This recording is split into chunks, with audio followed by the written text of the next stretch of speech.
News Panorama is a TV news magazine program that gives you the story behind the story. It tells the stories the way they should be told by capturing the larger scale.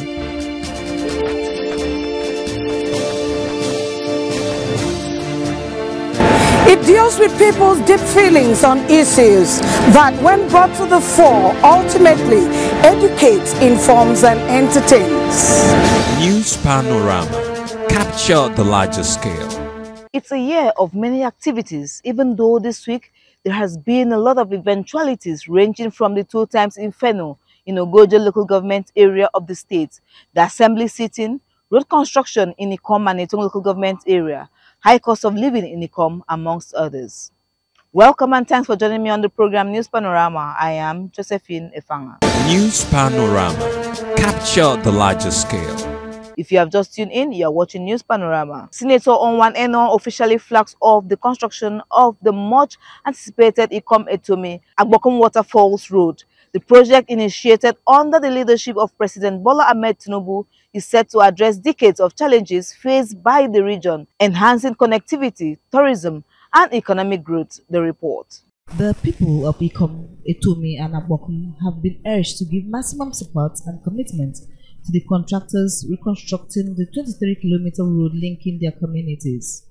This call was made during the flag-off ceremony of the project in Ikom. The Minister of State for Industry, Federal Ministry of Industry, Trade and Investment, Senator Onwan-Enoh, who described the project as a redemption project, thanked President Bola Tinubu for his leadership and commitment to the development of Cross River State. Senator Enoh emphasized that the project is not just about building a road, but about addressing long-standing issues and fostering development for the people of Cross River State, acknowledging the initial setback faced by the project, including poor contractor selection in 2012, and praised the current leadership of the NDDC for ensuring a fresh start with competent contractors and a renewed commitment to quality and timely delivery. The trade boss noted that the project aims to improve access and boost economic development to Agbokom Waterfalls, a major tourist attraction in Nigeria, and provide access to central cocoa belt, agriculture, and trade, benefiting local communities along the route. He further stressed that the road will also provide residents of surrounding communities with better access to healthcare, education, and market, improving the overall quality of life in the area.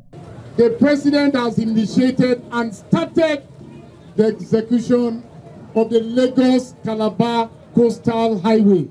But this President, we have to appreciate him. This President is associated with big things. I do more to add to what government does. On his part, the State Director of NDC, Dr. Ajuwa Daniel, emphasized the importance of the emergency project, as one of the road project's importance is to stimulate local and national economic growth. Mr. Ajuwa said NDDC has awarded the project to 2 contractors, being Faith Plan Services and Rema Vision, who are expected to execute the project according to the specifications. With the support of the communities and the commitment of the contractors, the project is expected to be completed successfully within 2 years. This road is 23 kilometers, and this is the highest awarded road in the region in recent time. This road has 10 culverts. It has left and right drainage system, so that it will take the test of time. The MD and CEO, the managing director, has directed that all due diligence, all observation, all that must be done to ensure that this road will finish it in line with the specification must be observed. Some community leaders pledged to closely monitor the project's execution, following allegation that 4.2 billion naira previously approved for the project was diverted. We are happy in the sense that our brother has brought NDDC to come and do this job. All of us will be part of that business that has come to this place. If not that one has a heart, they will not do what he has come to do here. The great thing happening today, one of the greatest things that is happening in history. NDC, the representative, and the contractors. Let me highlight some points that will underscore the importance of this road. Yes, you might have known that this road is very important for the president through the honorable minister to direct that this road should be re-awarded for construction. It is because of the fundamental factors that underscore this road. I have a personal experience about this road and how the honorable minister feels about it. Each time we are traveling on this road, he will sigh more than 1,000 times before we get to Agbokam.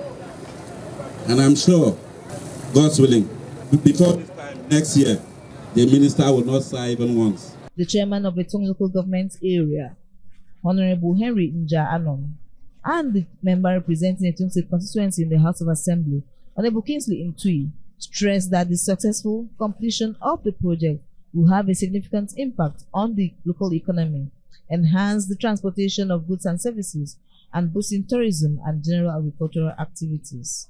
The flag of today's road means a whole lot to me as a person and as a local government.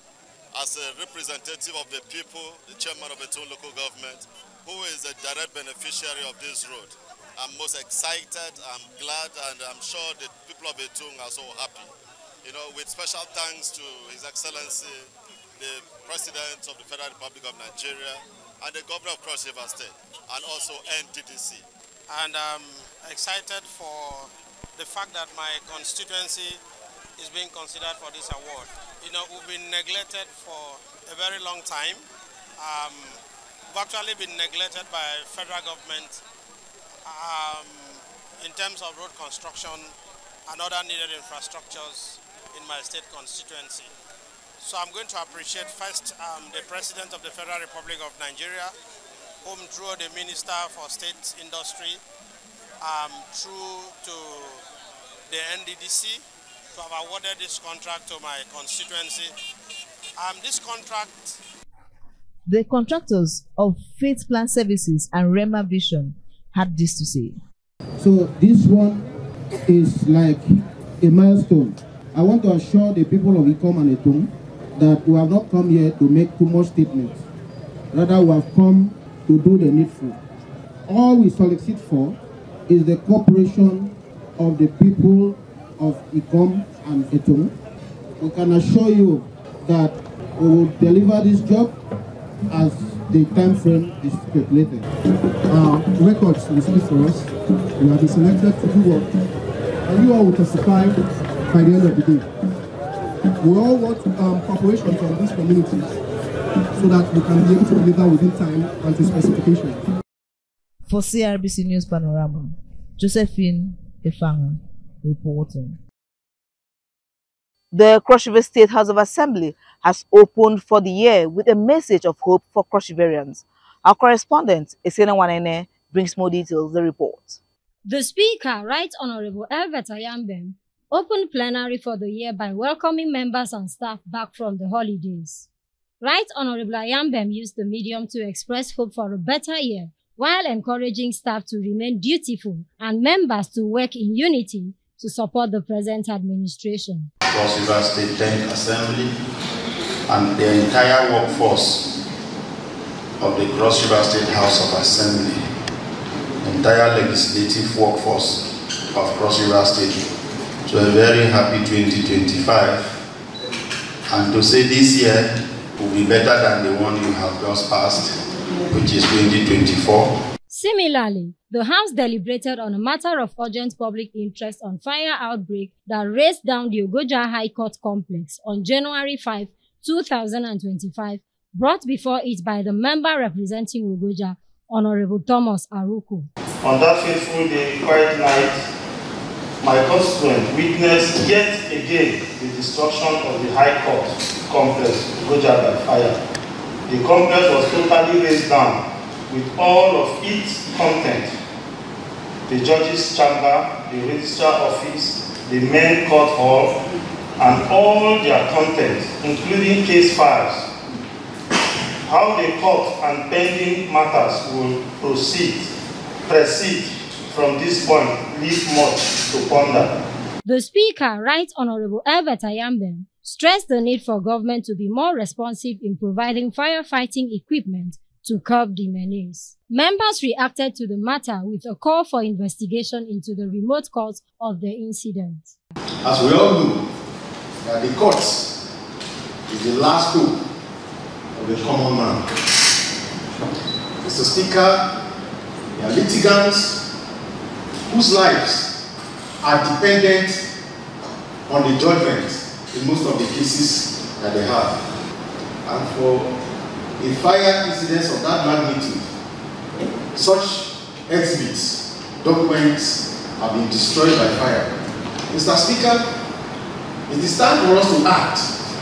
Mr. Speaker, in developed countries, you will notice that there are certain things that are done. There are certain building codes that are given before a house or renovation takes place. These things are done to protect and prevent fire outbreaks. For instance, Mr. Speaker, I look around this beautifully relocated building and I find one thing: sprinklers, extinguishers, just simple fire fighting tools that would have helped in this case. What happened with Abuja was probably arson, as has been rightly speculated by my colleagues. But I do ask, Mr. Speaker, that in addition to the things that we're doing, that we call on the Ministry of Housing and the State's Fire Service to mandate that the code be put in place across River State, indeed across the local developments, that there should be certain standards of prevention, fire prevention, that should be carried out before building approval is given. In his prayers, Honorable Aruku appealed to the state government to take steps to revamp the fire service department in all the senatorial districts, as well as establish new units in the urban area, while calling on National Emergency Management Agency and the State Emergency Management Agency to collaborate and immediately provide materials for the rebuilding of the court complex, among others. That the state government immediately takes steps to revamp the fire service department in all the senatorial districts and also establish a new unit in urban areas. That the Federal Fire Service do, as a matter of priority, establish Federal Fire Service unit in Abuja and Ikom of Barata. For CRBC News Panorama, Isiana Wanine reporting. In a world where screens dominate the lives of young people, cultivating a love for reading has become more crucial than ever. Reading is a foundation upon which all learning is built, and it plays a vital role in shaping the minds of future generations. However, with the rise of digital media, many children are losing interest in reading, leading to a decline in literacy rates and narrowing of their cultural, social, and emotional horizon. Ifyuwan Ekpeita completes the story, the report. Reading is the foundation upon which all learning is built, and it is essential for academic success, personal growth, and social development. Through reading, individuals can acquire knowledge, develop critical thinking and analytical skills, and foster empathy and understanding. Moreover, reading can inspire, motivate, and help individuals develop a sense of purpose and identity. However, in today's digital age, many children are losing interest in reading. The widespread use of digital devices and social media has led to a decline in literacy rates and a narrowing of their cultural, social, and emotional horizons. This trend is alarming as it can have far-reaching consequences for individuals, communities, and society as a whole. The benefits of reading are numerous and well documented. Reading enhances language skills, vocabulary, and comprehension, which are essential for academic success. It also encourages critical thinking, analysis, and evaluation of information, which are critical for navigating the complexities of the modern world. Despite the numerous benefits of reading, there are several challenges that hinder the development of a reading culture among the younger generation. Some respondents listed phones, lack of motivation from parents or guardians, and children's mentality about reading as some of the major reasons why children do not read. To crown it all in no share, I'm fully aware that children are not more focusing most. That's some children, not every children. Some children are not more focusing on their books, reading their books. me, I can say the worst cause is this answer. Because I have children, I know what I am passing through. A little bit I would say I am an educationist because I went to school. I was once a teacher before I resigned and joined the organization today. Children are no more reading their books, some children. Well, I can say answer is the cause, and secondly, illiterate parents. Because whereby you did not study, you don't know the importance of studying, so you may not be pursuing your children to focus on their books.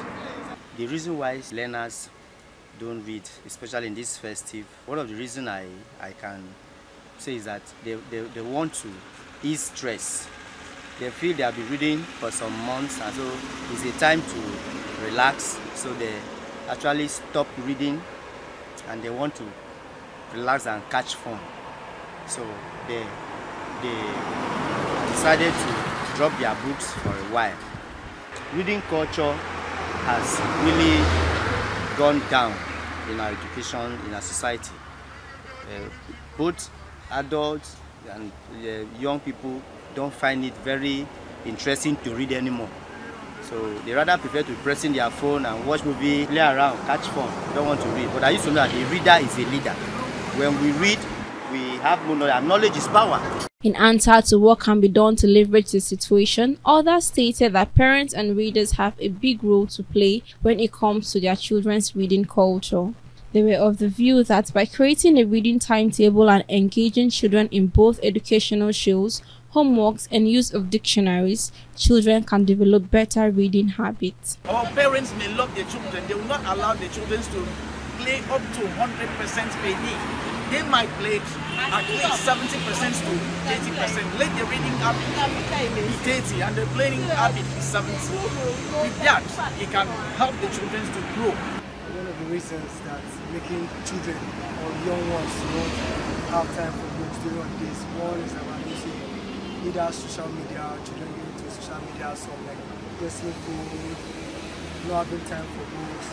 The other one is parents' inability to control them about doing this thing right or doing this thing wrong. And the third one is not participating in educational aspects. She came in and asked me public aspect, because I ability like children especially when it's time for exams. Some children don't even know that they are expecting if they reach there, they have a bit of passing than having time for them. These ones advise that parents check their children as well as ask them questions after school. 95% of our students now cannot even open dictionary. So I feel that teachers has a role to play, parents has a role to play to limit them from using their phones. We should go back to early stage, introducing dictionary. Teachers should be referring our student homework into dictionary, not food. And 95 teachers now does not even take time to read the student homework or assignment, referring to dictionary. Sometimes they really give a student homework before go on food. It makes the student lazy. They say they cannot even open a dictionary. So that is why the student has a role to play, the parent has a role to play, and the teacher has a role to play. My view of this aspect of children not reading their books when they get to their houses can be attributed to their parents' lack of care, in the sense that they allow them to live the way they like. I think if a child comes back from school, ask for what they learned. And it's the duty of the parents to actually know exactly what they went there for. Checkmate them, open their books, ask them questions. So if parents have adequate care for that, I think that they need to be, they cannot be a sit-on. Inculcating a reading culture among the younger generations is crucial for their academic, personal, and social development. By understanding the benefits of reading, Acknowledging the challenges and implementing strategies that promote reading, we can foster a lifelong love of reading in children and empower them to succeed in an increasingly complex and interconnected world. For Celebrity News Panorama, Ifeoluwa Equator reporting. In the heart of Ikom local government area of Cross River State, everyday life has become a struggle for many residents due to the soaring cost of living. It is a challenging situation that highlights just how tough times have become for members of the community. As prices of basic necessity continue to skyrocket, many are feeling the pinch in their wallets more than ever. Blessing Basi says this financial strain has led some to abandon their vehicles and embrace a more humble means of travel, long walks or trekking. The report. Ikom, known as Cocoa Hub in Cross River State, Nigeria, is one of the country's top producer of high-quality cocoa, contributing to the economic growth of the state. Observably, recently, the high cost of living in Ikom, Cross River State has become a pressing concern for residents. According to locals, the main factors contributing to this issue are the town's proximity to Cameroon and the global inflation crisis. They say this factor has resulted in skyrocketing prices for everyday essentials, affecting everyone in the community. Too much. The plate of food now, we are talking about 3,000. It's too much. And when you talk, they will tell you that it's cocoa. You know, the whole money has been uprooted by cocoa. So, although I'm a visitor, as I rightly said, but they say if you can't beat them, you join them. But we have been managing. We will survive.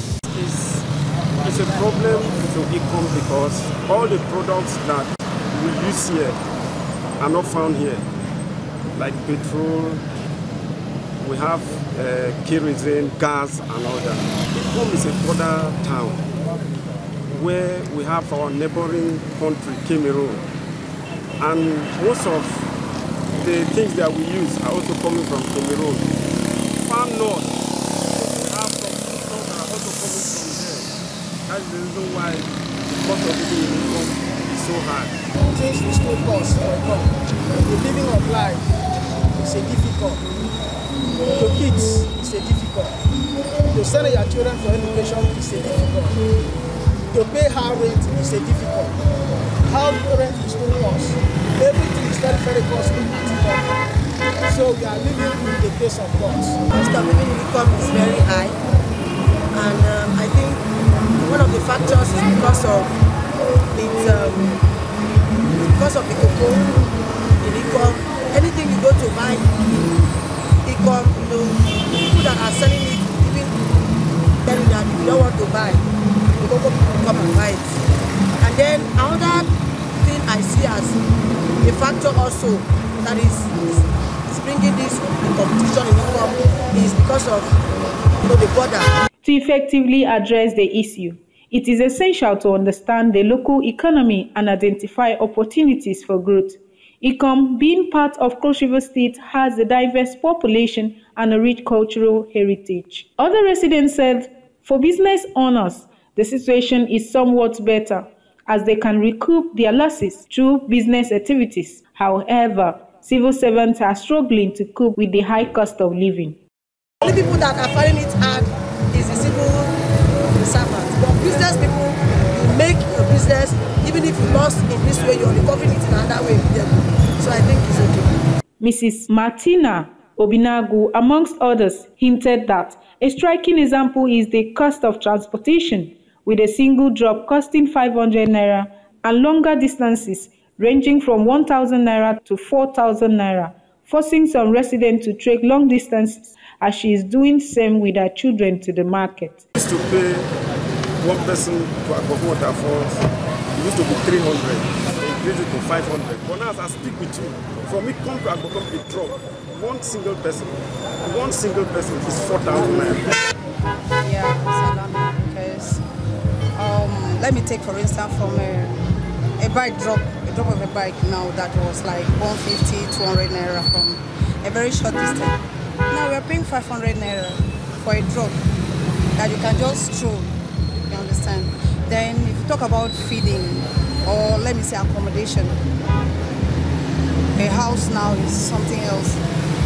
self-contained in some areas, they pay 150,000 naira, 130, but right now we are paying up to like 200, 250, thereabout for a year. Living income was very easy and smooth going. But for now, we are finding it very difficult to survive in income. Things to eat is not easy. You want to buy gari, one portion of gari is about 5,000, 4,500. One of rice is not easy. Because life in income is very hard now. Even if we don't have light in income, we are suffering because of life. Buying fuel very costly, everything come down.